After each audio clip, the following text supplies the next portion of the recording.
Alors, je m'appelle Brigitte Serre, je construis une maison au Saturebois à Saint-Marcel d'Ardèche. Au niveau de l'électricité, tout a été fait, est aux normes, j'ai eu l'autorisation du consuel. Ensuite, je me suis confrontée à Enedis puisque j'ai demandé un raccordement définitif, mais ce raccordement définitif ne m'a été accordé qu'à condition que j'accepte le Linky. Je voulais, moi, un compteur classique.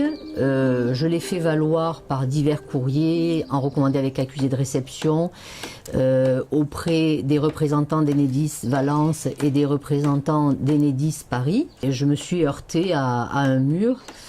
Tous mes arguments concernant la santé, concernant la confidentialité des données, etc., ne retenaient pas du tout leur attention.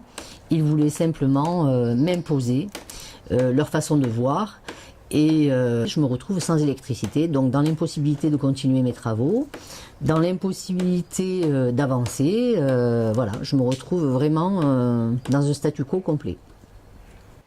Voilà le compteur qui a été posé par l'électricien, toute l'installation a été faite, on a obtenu l'accord du consuel et là devait être mis en place le compteur classique, pas Linky.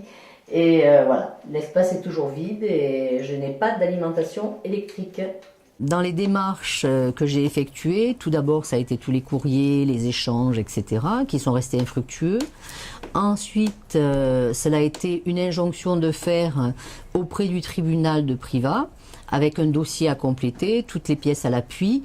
Et cette injonction de faire n'a pas eu de suite, puisqu'il s'agissait d'un problème, d'après le tribunal, sur le fond. Donc, par la suite, j'avais contacté aussi MySmartCab, parce que je savais qu'il y avait un regroupement au niveau national pour défendre nos droits. Et je viens d'apprendre qu'il y a aussi quelque chose de prévu sur le plan régional. Donc, j'envisage aussi de saisir cette opportunité de faire entendre ma voix.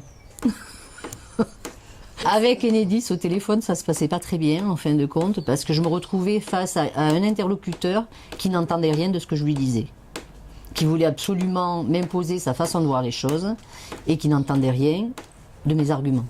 Par rapport aux procédures, je ne les ai jamais rencontrées physiquement. Par contre, on a échangé par téléphone, on a échangé par mail, par courrier. Je leur avais dit que je trouvais ça vraiment antidémocratique. Et franchement, je trouve que ne pas laisser le choix à l'usager qui est quand même là, qui paye ses factures, etc., ne pas laisser le choix d'avoir un compteur classique ou un compteur Linky, c'est quand même quelque part un abus de pouvoir, lié certainement à un monopole un peu trop important. Par rapport aux élus, en ce qui concerne Saint-Marcel d'Ardèche, j'ai essayé de rentrer en contact avec le maire de Saint-Marcel. Je lui ai envoyé copie de mes courriers. Je lui ai demandé rendez-vous. À ce jour, j'attends encore. J'étais seule, effectivement, lorsque j'ai entamé le combat, mais j'ai recherché de l'aide auprès des collectifs anti-Linky, celui de l'Ardèche. Je prenais aussi quelques informations du côté de Stop Linky Grand Paris avec leur site Facebook avec lequel on échangeait. Et j'ai recherché de l'aide sur des sites comme Robin des Toits, Artemisia. Ça a été des aides pour rédiger des courriers, ça a été des réponses à mes questions. Quand j'avais besoin de réponses, j'échangeais par mail ou par téléphone. Ça a été un grand soutien pour moi parce qu'il est vrai que j'étais seule face à ce rouleau compresseur justement.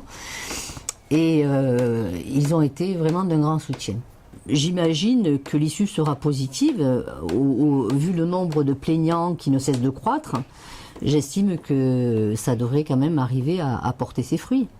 Le message que j'ai à faire passer, c'est associons-nous, restons solidaires, parce que l'union fait la force, c'est connu, et que face à un grand nombre de personnes qui résistent, à un moment donné, ils seront peut-être obligés de mettre un genou à terre. Pour l'instant, c'est très important de faire passer le message, d'avoir conscience des enjeux, de protéger notre liberté et je pense que c'est comme ça qu'on gagnera.